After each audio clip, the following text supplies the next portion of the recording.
Big D Entertainment, in association with Dipsy Doodle Productions, presents the Dave Holly Hour. Brought to you by the Sky Lounge and Tea, XL Chiropractic, Quality Nails, and Books and Brews Pizzeria. The Dave Holly Hour features Sioux Empire Arts and Entertainment conversations and has been recognized by the Sioux Falls Stage Awards with a special distinction for promoting the arts. A true lover of arts, entertainment, good food, and fun times, including an occasional Jack Daniels. Okay, so a few Jack Daniels. Here he is, Dave Holly. Welcome, everybody. It's so great to have you along here on episode 73. I'm Dave Holly. Thanks for listening. You're going to be treated to Sioux Empire Arts and Entertainment Conversations. We talk to the creatives. On this week's show, saxophonist, Director of Jazz Studies at Augustana University, Dr. Brian Hanegan, talks about his new album that just dropped today, titled Constellation. We'll even hear a taste of it at the end of the show.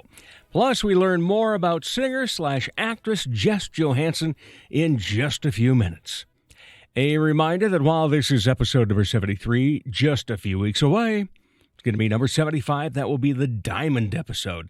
So to celebrate, that motley crew of modern-day vaudevillian talent, the Vaudies, going to present their April variety show, April Fool's Gold, at the Sky Lounge and Tea, Thursday, April 15th, same day episode 75 comes out, 8 p.m. showtime. Tickets are only $10. They're available at the door or in advance on paypal.me/Dazzle Shows. That's PayPal, all one word, .me/Dazzle Shows. Dazzle Shows, one word as well. Or use Venmo if you have that. And my username is at Dave-Holly-1, and that's the numeral 1. Either way, please put the word gold in the comments, as there is another big show with tickets available for the same price, and we don't want you to get them confused, so when you're at the door for the Vaudies that you're not meant to be at the other place, etc. All right. That, by the way, that Vaudie show is going to be the start of 3 big nights at the Sky for moi. Because in addition to the 15th, then on Friday the 16th, trivia, theme to be determined. Then Saturday night the 17th, it's the Sky's Karaoke Contest Finals with $1,000 up for grabs. To mark that festive occasion, the Dave Holly Hour will be podcasting, live for the first time prior to the finals. We'll have the guests and the judges on the docket. And speaking of trivia, the ruggedly handsome one will be hosting It's Finally Baseball Trivia tomorrow night, Friday night at the Sky, starting at 7, with some great prizes to be had. Time to grab your favorite beverage, lift it high, and toast it to being Thursday, a.k.a. Weekend Eve. Hey, the weekend isn't around the corner, it's here! So long, hump day in your frumpy way. We say hello to Thursdays with opening nights. The weekend is near and we can see the bright lights. Yes, Thursday, you're so hearty, we can't wait for Friday, so a day early, we start the party. All right, lift up your glass of water, your cup of coffee, your mug of milk, your mug of beer, your glass of wine, your libation, whatever you may, to celebrate the start of Weekend Eve here on the Dave Holly Hour. And our toast goes out this week to Mother Nature, showing us once again you can be fickle as can be. You gave us fake spring, then we went cold and blustery for a few days. But this weekend, as we get to Easter, is forecast to be spectacular. Thank you.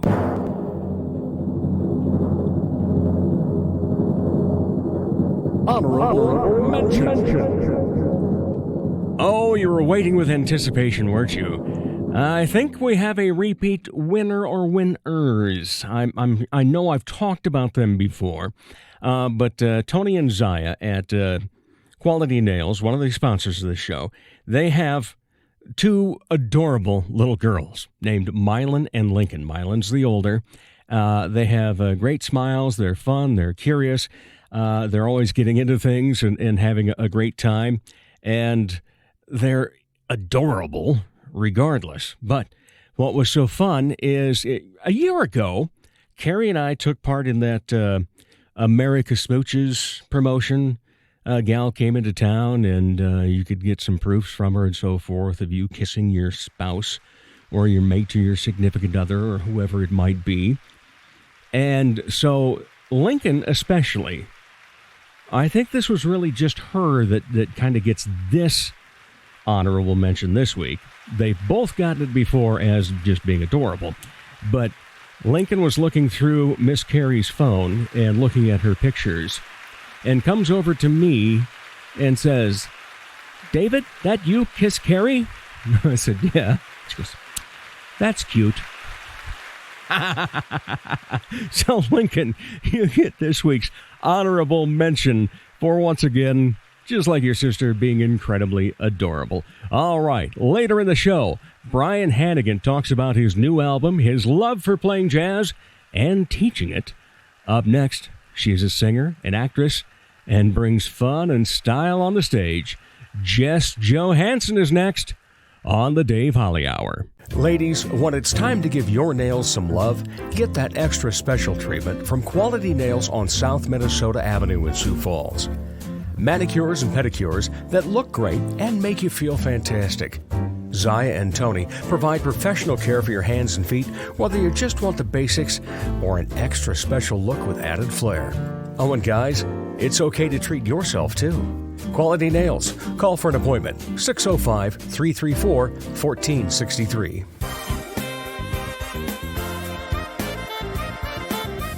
Learn more about the unpaid stuff at davehollyhour.com.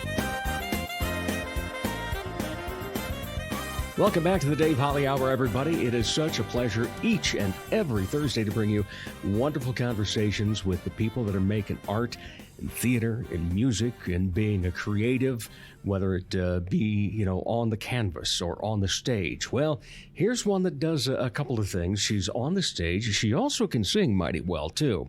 In fact, the Good Night Theater puts her to use on that, but she just got off being in one of the Sioux Empire Community Theater's productions. Her name is Jess Johannsen. How are you? I'm great, Dave. Thank you for having me. Oh, thank you for being on. And, it's one of those, I think you are actually on my initial list from a year and a half ago. Oh. And then, it's just every week things change and so forth. And you're kind of hoping for the right time. And it's like, okay, we're catching Jess now between productions. Yeah. Let's do this so we can talk about one and move on to the next then. Yeah. No, I'm so excited to be here. I've been secretly hoping you would ask me. So. Well, I'm glad it finally came to be. Yes. We've made it to fruition now. We did it. And of course, some people may remember you from, another thing that is in, arts and entertainment, I don't know, but the media. Sure. Yes, on your days on television. A little, yeah. Yeah, you were back a while back, but it was great stuff. But you moved on, and I just have the feeling that you are one of those that I like to say is you're in the spot where you want to be at this moment. Oh, I think so. Yeah, it's been a pretty great few years here in Sioux Falls. There's just been so many wonderful opportunities, and yeah, I've grown as a person and an artist here, which, you wouldn't think so in Sioux Falls in some cases, but it's lush with arts here. It's wonderful. It is. Ooh, a new word to use with it, lush with arts. I like that because I'd like to talk quite often on this show about the fact that there's just been such an explosion over the past decade here. Yes. More artists, more venues. Mm-hmm. And, who would have thought that we would be watching theater in a book co-op?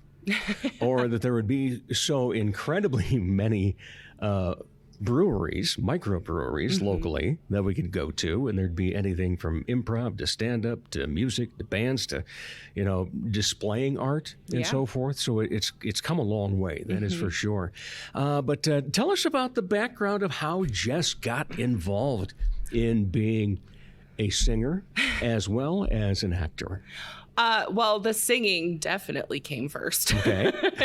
I very rarely consider myself a very serious actress. I sort of do it just to sort of satisfy a need to just make art with people, but singing is my first love. I've been singing since, the cliche that everybody says, since I was a child, fell in love with it. Music is a big part of my family. We're all a bunch of big music nerds, classic rock, as we were talking a little earlier about Chicago. I was going to say, I haven't met your family, but I love them already because you come in wearing a Chicago 25 to 6 to 4 shirt. Yep. Tough to beat that. Yeah. So, just listening all my life to different styles and genres of music and just wanting to sing forever. Went to college for it for a little while. And I lived in St. Louis for a few years, did radio there, worked with Radio Disney, which was a wonderful job. Oh, very cool. And then, found my way back here in Sioux Falls. I'm from South Dakota. And I've been back for about 6 years now and sort of fell into the art scene by starting with the Sioux Empire Community Theater and meeting some wonderful people that I'm sure some of you have heard, Bob Wendland and Luke Tatchy. So it just, kind of started from there. That's great. So where did you go to college in? You said you had gone to school for it. I started at NSU in Aberdeen, and then in my early 20s, decided I needed to get out of South Dakota. So I moved to St. Louis and finished school east of St. Louis at a school, SIUE. And I'm back here. So what was it about music that made you go, ooh, I would love to do this? I think it's just the emotional reaction it always gives me. I'm very easily moved by music. Those who know me quite well know that I'm kind of a Disney nerd. And that was one of my gateways to music, was that Disney music and the music of Alan Menken, who's one of my personal heroes. I would get so easily moved by how the melodies and, the leitmotifs interchanged. And, it felt the same way with singing. You can just emote so much through your voice. And I was very interested in how I could do that myself. That's excellent. Well, you've certainly done it well. You've proven it here with your work with the Goodnight Theater, especially. And you've been in some of the cabarets, but you're also going to be coming up playing in The Fantastics. Yes. That is a show I haven't seen in many years, but I have seen it several times. And just absolutely love it. And of course, it has some great memorable songs in there. What are you looking forward to about being in that production? It's going to be very unique.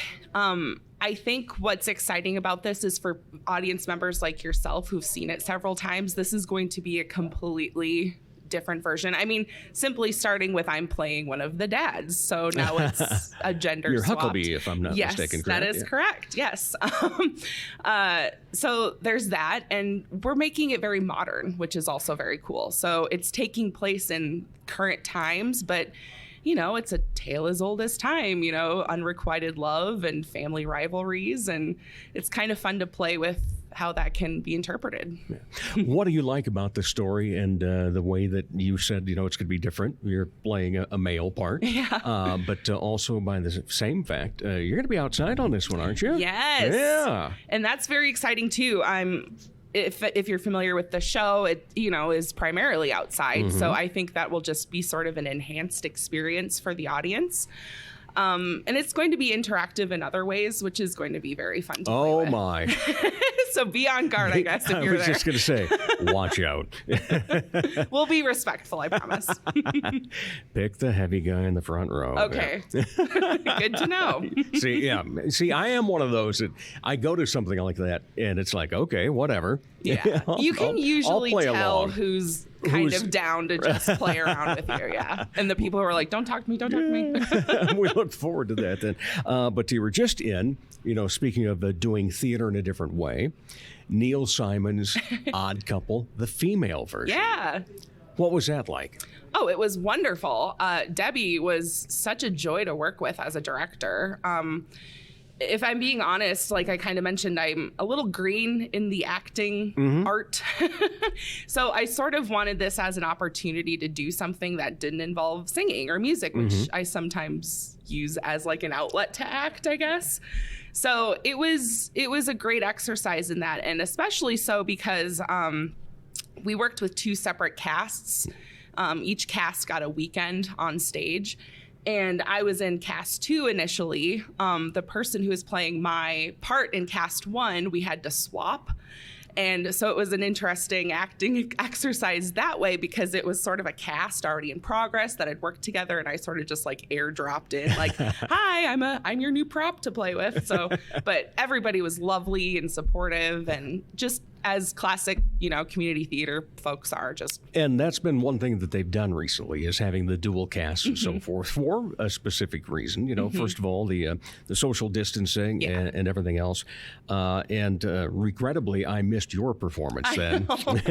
I know. I had specifically asked, which one you going to be in? I got tickets. No, Jess. I know. But it was so great. Yes, and that's what's fun. And I was able to see Debbie Jones a few days later and, compliment her on it, because I thought it was wonderful. And, the thing is, right now, with all of that, having masks, having shields and so forth, the blocking of a play is so different now when you're trying to abide by that. How did that work for you as somebody that, per se, you admittedly say not the acting chops, but want to do more with it? I think it was kind of nice to sort of just start fresh in a way. Like, There's a new set of rules. Like, we're all just going to play by this new set of rules. It's going to take a little bit of a learning curve. And I think that made me feel a little more comfortable in a strange way, because we were all sort of needing to be on the same level, so to speak. For me personally, it was hard to resist the temptation to like touch people and, get close. But yeah, it took some getting used to, but it was a fun challenge.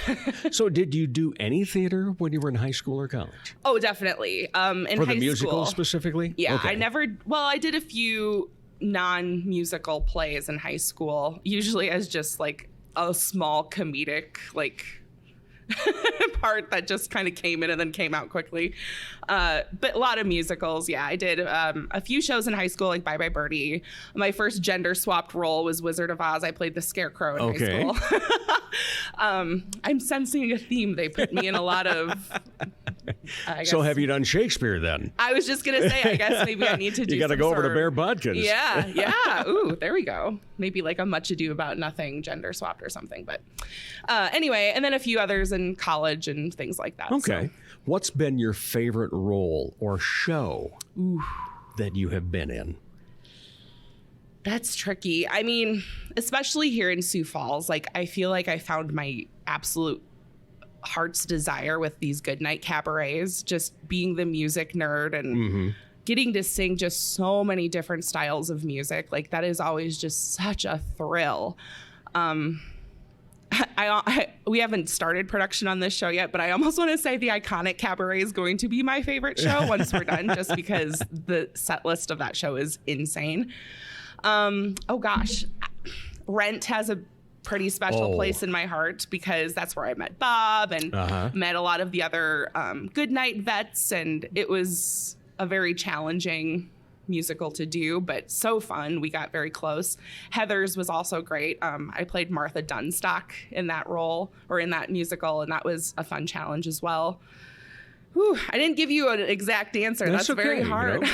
It's not, there's no, grading scale that's going to be sent on to another theater or anything. Well, Jess doesn't like that. It's just, we're having a conversation about what you like and enjoy, and it's the fun part for me to learn that about our guests on this show, as to what they really got into, what they want to do, and so forth. So that's the next question.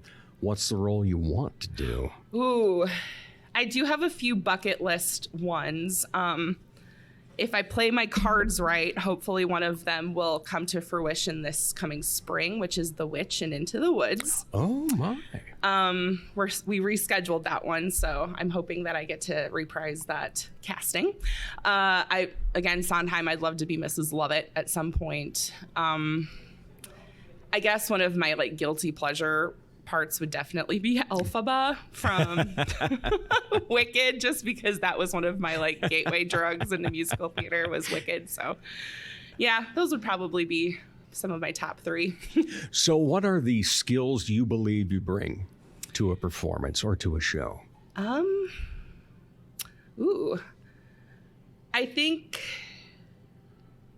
I think my voice can be very flexible and can be sort of like a utility part, especially with some of these goodnight cabarets. I've done a lot of male singing, and I've done a lot of like up to the steeple high singing. So it's kind of fun to just stretch and see how far that can go. So I think that would be one asset I bring, is just being able to sort of fit into wherever people need me. Flexibility is a good thing. Yeah. Very, very true. I love to say that my favorite roles in musical theater, because I am not a dancer, are the park and bark roles, where you sort of just show up, sing an amazing like barn burner of a song, and then just thank you very much and take off. That wouldn't be enough time for you, though, would it? Let's think about this seriously. I don't know. It depends on the song and the role. Okay, because when it comes to those cabarets, you end up being in probably at least a dozen, because they usually have close to 20 songs in those. Yeah. You may not be the lead each time, but no. Yeah. Yeah, oh, definitely. I've said before, too, that one of my dream jobs is to be, like, a famous background singer, just because I love singing those, like, ooh-la-las and, like, can you snap the fingers? Clicking in with the Yeah, harmonies. See, there that's we go. about the extent of my dancing skills, is, like, background dancer moves. But Well, that's okay. Simon Flaws can dance for the entire world. Oh, God. Yeah. He has more energy than anybody I've ever met in my life. Amazing, isn't it? Yes. And we talked about that last week with Luke and Bob about the Fantastics coming Yeah. up. It's like, oh, yeah, there will be some dance then, won't there? Yes, there will. I can fake it pretty well when it comes to showtime, but it's a challenge getting to that point. What is it like in rehearsals for you? Do you have a process other than just following what the director has, or do you kind of have a mental psych that goes on throughout that time frame? Well, I will say, as far as Goodnight's concerned, Luke, who usually is the music director or director, and other people have directed as well, Bob, they give us a lot of freedom to sort of play around with different things. So typically, I try to prepare what I think I'm going to do with a song coming into it, but all of that gets formed when the other people are involved and the other chemistry, and so I guess that's sort of my sort of process. I sort of am just open to criticism and being molded into whatever people need from me. That's a great point. We don't talk a lot about it, but you not necessarily have to have thick skin, but you do have to be able to take a critique. I don't like to say criticism, because that's usually coming from left field from somebody that probably shouldn't be critiquing anything. Right. But you do have to be able to learn and grow from critiques. Yes, and I thrive on that, especially in terms of singing. I never want to quit trying to be a better singer. I mean, I'm constantly trying new techniques and trying new things, and it seems like with every show that Goodnight presents me with, there's a different challenge for me to work through, and that's such a blessing to be able to continue to learn the craft. So what haven't you done yet in a theater perspective that you would like to? We've already talked about roles and so forth, but just in, is there a particular thing you'd like? Would you like to direct? Would you like to be a music coordinator? Music coordinating would be interesting. The only thing is I don't play piano entirely well. I've been trying to practice more since college, but I can fake it pretty well once again, playing chords. But I suppose directing or helping to put together a show would be very fun. It'd be fun to put together like a set list for a cabaret or put together some sort of show. But we'll see. Yeah. Well, that's the thing with the cabarets that Goodnight has done. The themes that they come up with are, first of all, awesome. Oh, yeah. And you sit there as you go through a season, getting all their different themes and thinking to yourself, like, they should really do a cabaret about blank. Yeah. And what's if they should really do a cabaret about blank, fill in the blank for me, Jess? Well, the first one that comes to mind stems from, again, another shout out to my family. We do this thing called the music game, where we'll pull up YouTube and say, like, everybody has to play a song with, the example I immediately thought of is like a person's name is in the title. So maybe like, Okay. I don't know, like, hi, my name is Cabaret or something. And it's got like Amanda by Boston and, Oh Sherry by Steve Perry or something. I don't know. That would be a good one. And maybe. again, probably pretty endless too. Yeah. There's definitely, and it's even when I'm listening to the radio now, I think stuff, oh, that's a name song, Sarah Smile. Yeah. Oh, yeah, Hall & Oates. See? There we go. Liking that. I'm digging this already. Yeah. So we're going to put in a little closed circuit here to Luke and Bob, the name Cabaret. We're just workshopping here, boys. Workshopping? Please don't. Yep, yeah. Like we could really tell them what to do. They already got a little creativity in them. I know. They don't need any help in that department. That's for sure. So what is your go-to song? If you're out, and this is kind of a loaded question because I did notice that you do karaoke sometimes. Oh, I love karaoke. So do I. Yes. What's the go-to? I have a few. They're kind of like my show-off songs, if you will. I love to do Alone by Heart. Mm-hmm. I love to do Oh Darlin' by the Beatles. Really? Oh, yeah. I love doing that song. And then my very guilty pleasure is Fallen by Alicia Keys. I love doing that one as well. Great tune, yeah. Do you end up doing a lot more, though, if you go out and you're going to sing a whole bunch at a karaoke? Do you end up singing more rock songs? Or because of the background, do you do a lot of show tune type things and so forth? It depends on who I'm with as far as like the show tune element. Reading the room, huh? Right. There's been a couple times where I've gone in with theater people and the other patrons of the bar are like, really? More show tunes? Like, so it just sort of depends. But yeah, I've run the gambit on some of that stuff, from the extremely weird to the, okay, everybody quiet, I'm taking this seriously right now. And then I like sing My Heart Will Go On or something. So you're very emotional. You love to sing for emotion. Oh, yeah. That's a big part of your talent and MO, if Sure. you want to use that. But what's out there that you have to sing at some point in your life? Ooh, let's see. I do have a song bucket list of mine. One thing I would really like to do more of is Eurythmics / Annie Lennox. Annie Lennox is awesome. Yes, like Walking on Broken Glass or Why. There, I just did that one now. Oh, could we check something off Jess's bucket list today on the show? I have a couple like duets I would love to do. Like I'd love to do I Knew You Were Waiting for Me with Aretha and George Michael. Yeah, there's a few things like that I would really like to do. I'm not going to lie. Again, another plug for June. There's a few on my bucket list that I'm going to get to do That will be in June. there. Yes. Oh, look forward to that then. Who do you look up to musically as a singer? My big three are Judy Garland, Whitney Houston, and Kelly Clarkson. Oh, I just love her because I was such a nerd for American Idol. That was like right when I was in high school, that show. And I just related to her so much. And she's just this humble little thing doing whistle tones and singing like Aretha. And I'm like, yes. So we took her. our youngest daughter to see her at the Iowa State Fair, probably about 11 years ago now. Sure. Yeah. She was doing State Fairs probably 2009. Yeah. So fun stuff. All right. Always like to end with a couple of regular questions. Sure. Sometimes question one ends up being question two as well. Okay. But so the first one is, when you're not out performing and entertaining for others, what do you like to be entertained by? I love comedy.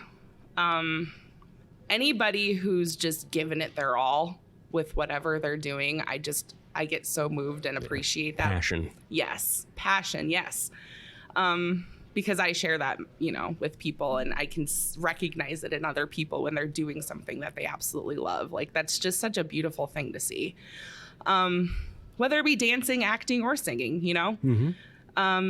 But again, music's my first love. So anytime I see somebody just like killing it with music, I can't get enough of it. Excellent. All right. And then the follow-up is, besides entertaining and full-time job, what do you have for hobbies? Let's see. I do like watching a lot of movies. I try to watch all of the nominated Oscar pictures every year. I only have 2 left so far this year. Which ones? Mank and The Father. I haven't seen The Father yet, but Mank was good. Okay. Yeah. I need to hear this. Yeah. I have a little bit of time. I have a couple of weeks, but I'm going to try and fit those in. So movies, I like to draw every once in a while. Not that I'm terribly good at it. But yeah, just hanging out with my friends. Hopefully now that the weather's getting nicer, I can visit some national parks and do some hiking, and checking out other people's art is another hobby. So Excellent. Well, we appreciate your hobbies, but we appreciate your talent. And thank you for your time today, Jess. Sure. For being on the Dave Holly Hour. We'll be back with more in just a moment. Sure, they have darts, and you've heard me talk about how ruggedly handsome the trivia host is, but all caps fun never stops at the Sky Lounge and Tea. And fun is best had with your friends enjoying live entertainment, as in live and local. Yeah, the Sky Lounge believes in giving you the best bands, solo artists, and comedians from the area. The Neo Johnsons, Elizabeth Hunstead, Skylar Volks, as well as many others. And a great staff will make sure you enjoy your fun at the Sky Lounge in Tea, South Dakota.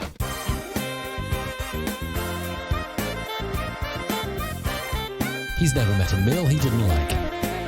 Here's Dave Holly. Welcome back to the Dave Holly Hour, everybody. You know, earlier we were talking to Jess Johannsen about being on stage, being in musicals, and her singing ability. We're going to change that over to playing a reed instrument, playing it well, and having a new album come out today, here on this Thursday. Brian Hanegan from Augustana University. How are you? Hey, Dave, it's great to be here. Thanks for having me, man. Yeah, it's really a pleasure. exciting. Well, and it's exciting for me because I think we first talked, several months ago. We know that. Couple months back. And it was like, okay, when are we going to get you on? And then you've had so much going on with a new album coming out and everything that it took many emails and messaging back and forth, but we finally got it. We were steadfast. Yes, we kept at it. We persevered. We got it done. And actually, the timing now works out really well. Exactly, yeah. So, we could talk about it, that you have this new album, Constellations, correct? Constellation. All right. And what is involved in, first of all, the process of saying, I want to make an album, to getting to the point of having an album to promote? Well, I think it starts with, ideas. And so I had some ideas that I wanted to get down.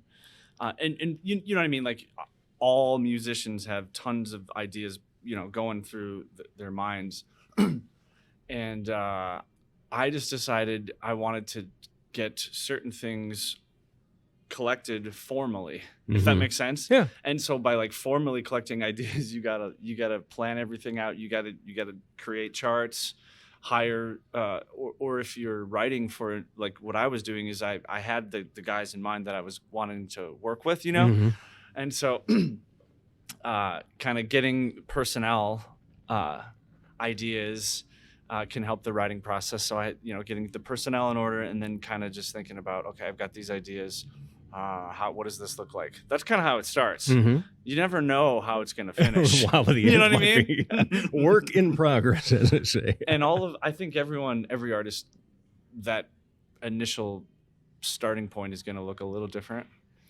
And for instance, for me, one of the tunes was a riff that I had on my horn, that I thought of on the horn. So I was, probably just shedding, practicing something like this, and then I played a riff that I sort of thought was kind of hip, and then worked with that. Versus another tune and several other tunes I wrote strictly at the piano versus with the horn, to give you an idea of how that interest or those musical ideas might come to someone is going to be totally unique to that person. Yeah.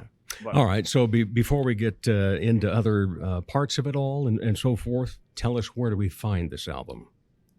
So it's coming out, as you said, April 1st, this Thursday, which is today. And you can find it on any of the major, major digital media platforms. Yeah, okay. Right now, it's only a digital release. currently. So Okay. that means you can find it obviously on iTunes, Amazon, Bandcamp, Spotify, Pandora. and I think Through there's the like list. 137 more streaming platforms or something. You can find it quite a few Incredible, places. isn't it? Yeah. I know. Well, that's great. What did it feel like when you said that's a wrap? A couple of people have asked me that, and I think you're just kind of like, wow, I saw it's almost like you. Okay, we got to leave it there. Do you know what I mean? I don't know if any artist is ever 100,000%. Yeah, You know, if that makes any sense. Yeah. But it's sort of like, hey, we got to leave it here and move on. yeah. And but at the same time, I think we captured exactly what we were trying to get out of it. So And you captured what you were hoping to get out of those that you'd hired, that you had in mind. oh, totally. Okay. Yeah. Even Ruben Rodriguez, Even that cat, Ruben Yeah. Rodriguez. the triple R. Oh man, that guy is he is just like, being around him is just amazing. It is. How You can know you what I- not smile? He's so positive. He's just got a lot of energy. Yeah. And obviously, he's remarkably fun to work with. Yeah. And he told me to super call super you. talented too, right? Yeah, exactly. My gosh, yeah. And he told me to call you Hambone. Did he? Yeah. That goes back a long way. Yeah. Yeah. So you had talented people. You've got it to put together. And was that recorded here? It was recorded Warehouse? at the warehouse, yeah. Okay. With Mark Dom? With Mark. Yeah. Mark did all the audio stuff at the warehouse and stuff. So that was amazing. And that was the first time I've ever worked with Mark too. Yeah. Another great guy. Man, I tell you, that's the thing that I love about this show, doing this, is the endless talent. Mm-hmm. It's remarkable how many incredibly talented people are in this community, Totally. in the arts and entertainment, and not just in it, but also many of them making their living doing it. Absolutely. Yeah. So yeah. And I think, for us, when someone says, what is one of the most unique things about the album, I always go back to, well, this is music made in South Dakota by musicians that are from here. Mm-hmm. And we take pride in that. You know what I mean? Contributing to our arts culture here is something we want to do, and we're happy about that. I'm proud of it. All original? It's all original stuff. Yep. Excellent. That is a good thing. So you have to tell me now, since it's your stuff and you have the copyright to it, which one can I play on a podcast where you normally don't get to play any copyrighted music unless it's explicit? You can play any of them you want. Any of them from it. There's a couple tunes that are like slow jams, or slower tunes. There's a couple faster ones, and then there's two right in the middle that are just kind of funky, groovy. Excellent. Yeah. For how many total tracks? There's 6. Okay. Yeah. Yeah. So that's a lot of work to put in. Especially since you've got a full-time job as being director of jazz studies at Augustana. Yeah. And so your doctorate has paid off for itself. It certainly prepares you for or tools you up for the things that you're going to encounter. Yeah. What do you like to tell a freshman at Augie that comes in and they're all hyped up and say, "Man, I just want to be this big jazz star"? Are you willing to put in the work? Uh-huh. A lot of students, number one, I just try to help students create however I can help that, and maybe help them find their voice in music. A lot of students come in and they've got a lot of things going on, and when you ask them, okay, what's your voice, what's your vision, what do you want to do? That's what I'm trying to help with. And then obviously when I know what they're looking to get out of things, then I can tool them up to hopefully that pairs well with what they're trying to do creatively. All right. So you get an idea as to how much you need to push them, where you need to push them, and so forth. But it has to come from it has to come from the student first. Mm-hmm. They have to essentially identify who I am as an artist, where am I trying to go, what are my deficiencies, and blah blah, that kind of thing. So that and that's also part of my job, is to help them find out and discover some of that. You know what I mean? Yeah. What did you discover about yourself when you started getting heavy into music? That it's incredibly humbling. It'll humble you. It's just, but it's such a rewarding journey. You know what I mean? I know a lot of people say that, but it's just like this.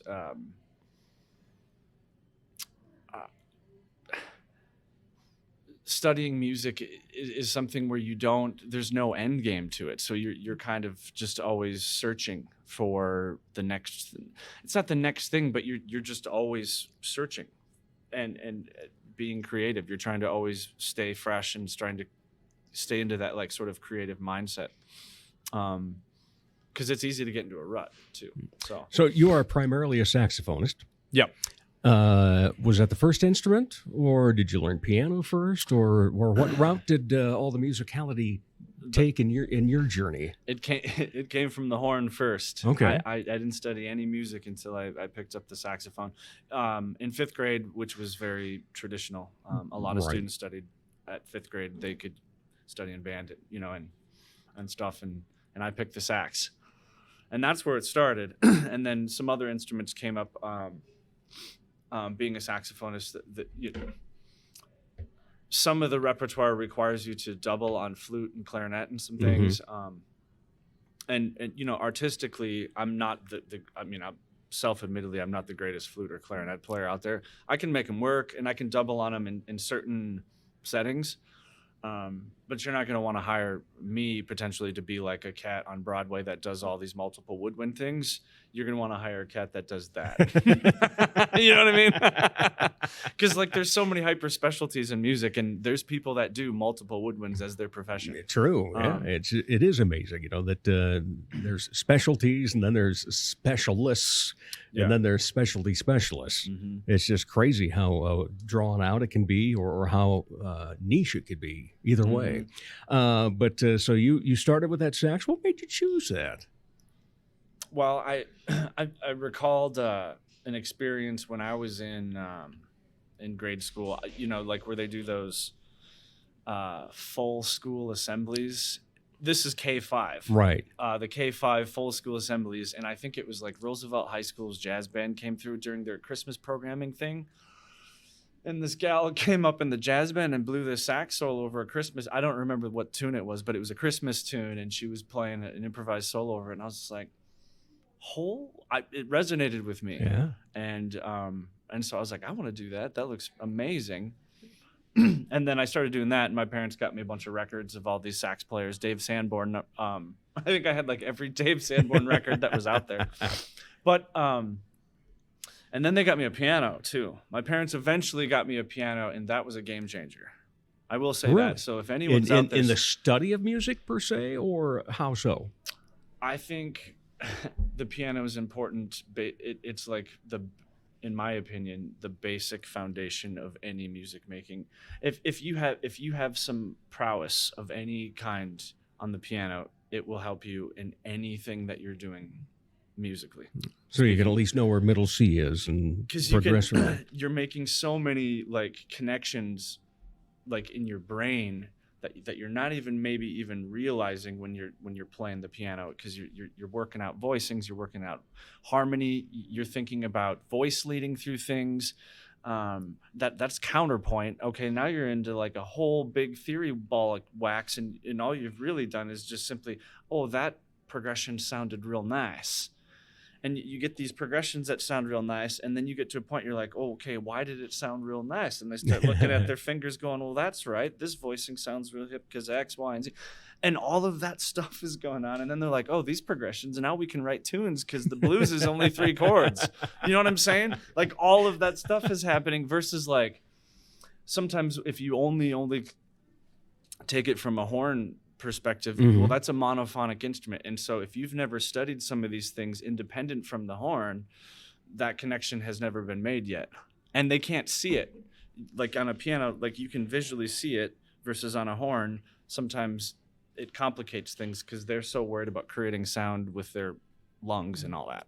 One thing I've often wanted to ask a saxophonist, we hear from guitar players that practice so much, and play so much, basically the fingers are calloused.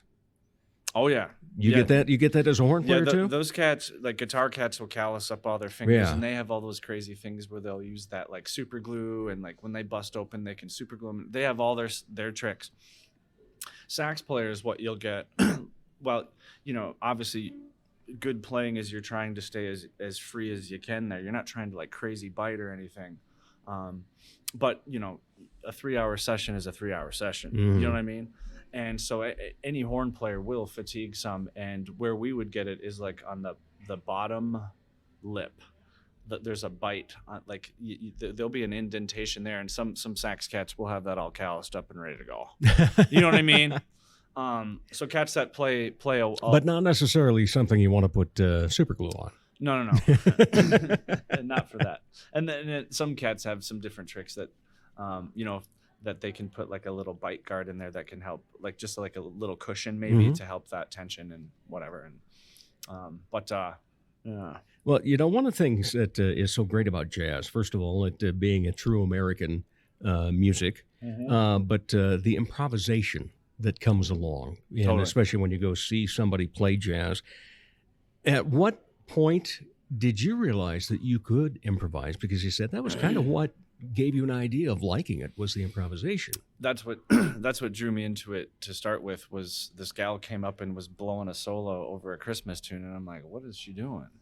And it sounded amazing to me. I had no idea. And then I get these Sanborn records, and I'm like, oh, this is what's going on, all this stuff. And then I remember getting Arturo Sandoval records. But I think improvisation is the essence of jazz music, in my opinion. I think that's what defines what jazz is versus what it isn't, if you ask me. I mean, and there's some other things that go into what I feel like is quote unquote jazz, but improvisation at the end of the day is the core element. It's quintessential. You got to have it or it's not jazz music in my estimation. But where was it that you said to yourself, wow, I did that. I can do this. And I wasn't any good at this for a long, long time. Let's be very, very clear. Like I struggled with this, and I took lessons, and I got real hot about it in high school is when I really started like, you know what, this is me, I'm doing this. And it was like, I remember my parents, I was working on altissimo and the high notes on my horn and the squeaks and all the stuff was coming out. They'd put me out in the garage. They're like, man, you got to go out in the garage. You're making so much noise and you're squeaking and racking and all stuff. It was probably sometime in high school around, I don't know. It's hard to say, but sophomore, somewhere like the real big, like I'm going for this. I want this. This is like exactly who I want to do, who I am.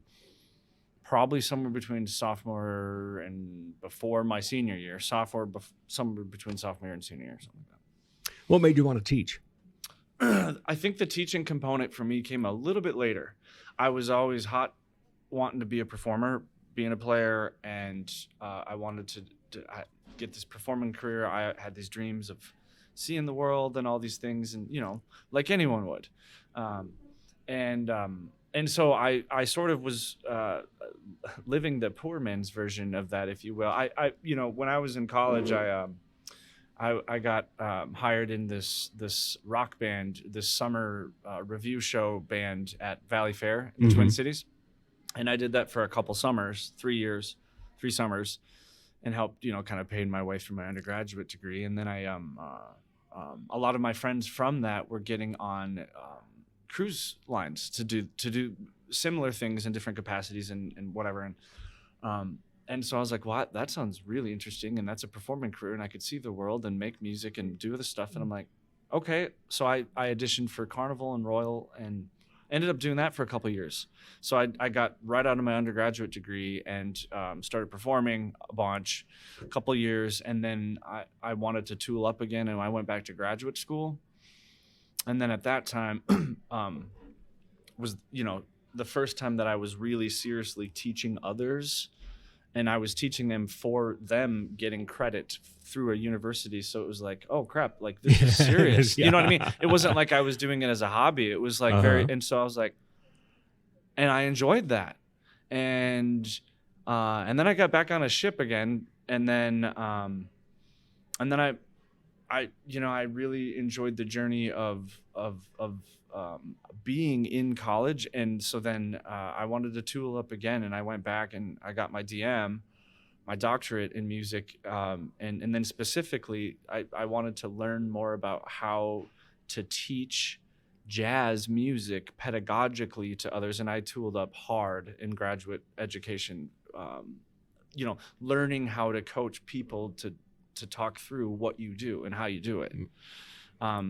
and that was important to me. And now I'm sort of it all encompassing. I think of it more of like I'm always a teacher of the horn, and but part of being a teacher of the horn is also being a player of the horn, because the playing of the horn also helps you become a teacher. Because if you can play something, you can kind of it's hard to explain, but if you can play something, you can hopefully know what that feels like to help others tool up.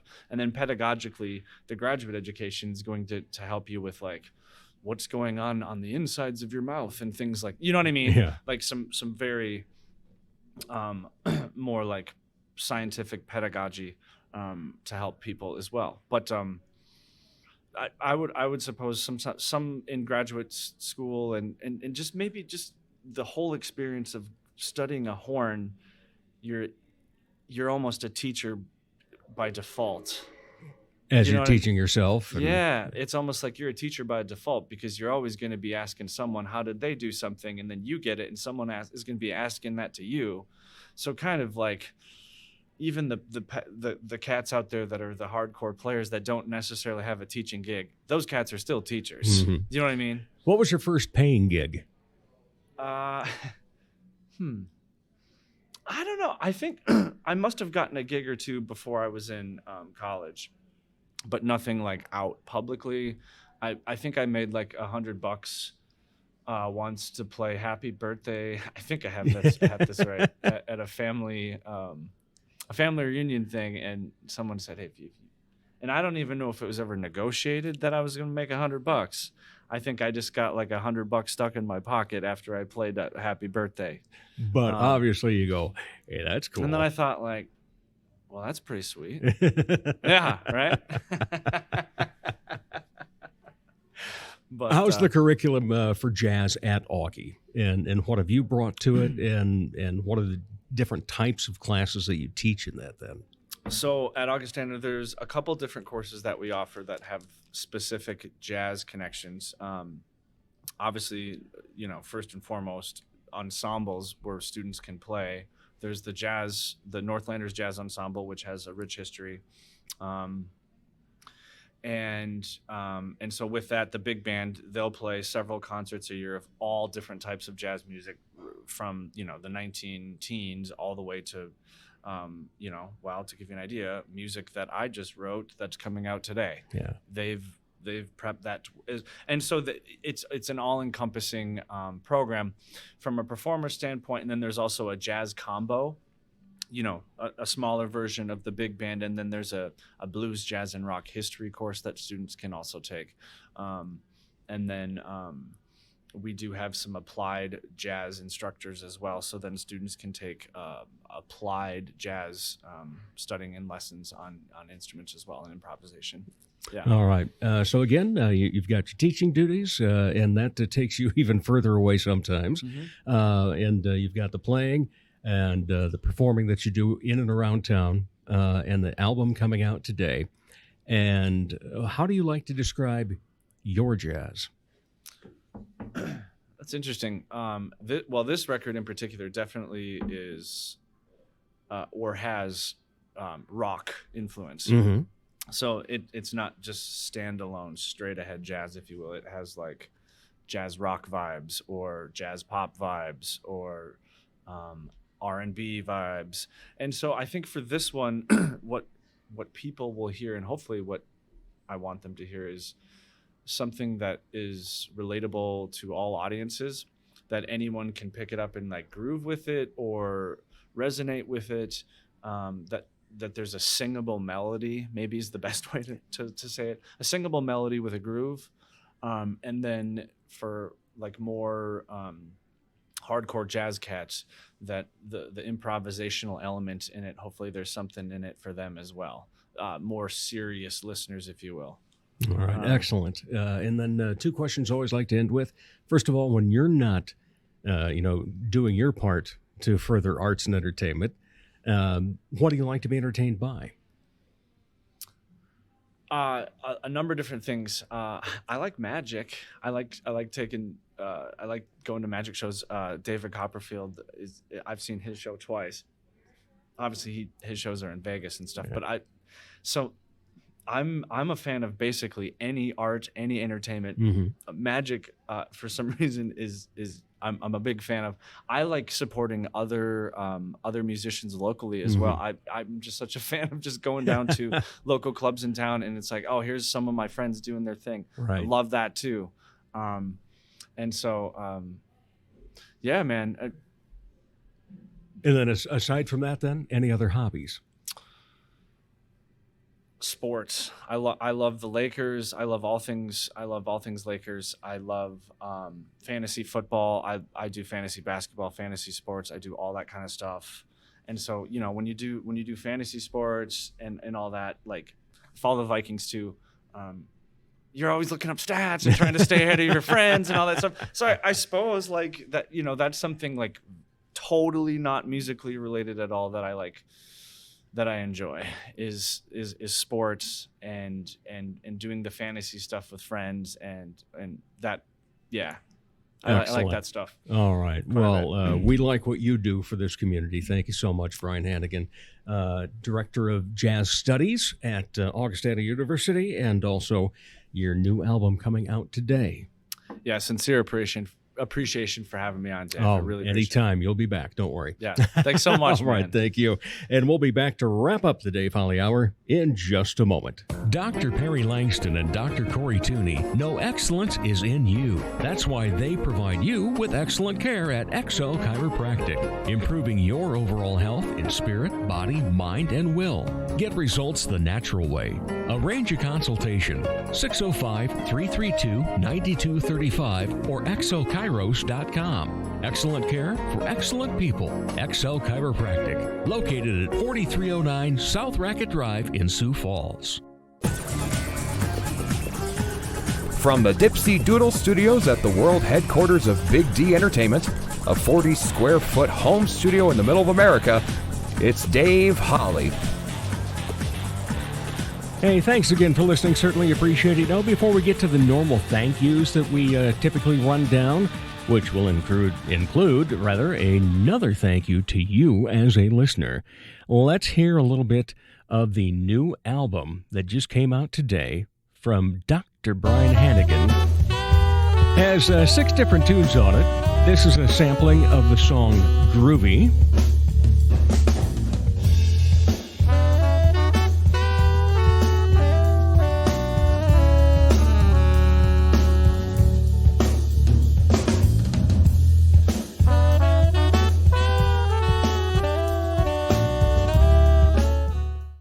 And this is the title album, the album title song, I should say, Constellation.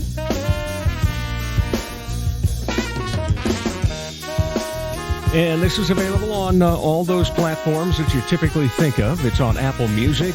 You can find it on Amazon Music, Pandora, Spotify, all those and so forth. So there's a sampling of some of the music that you can hear from Dr. Brian Hanegan. He is the Director of Jazz Studies at Augustana University in Sioux Falls. Additionally, gets out and plays a lot, and he is great to hear live in concert. As a good friend is so fond of saying, live music is good for the soul. And for me, jazz music is good for the soul. So thank you again to Dr. Brian Hanegan for spending time with us today. Also to Jess Johannsen. Boy, couldn't you just hear the smile in her voice, huh? Yeah, what a great young lady, and talented too. I am so blessed that I have great guests on this show. And so thank you, anybody that's ever been on this show. For those of you that still are going to be on this show, there's plenty of you out there yet. Don't worry, I'll get to you.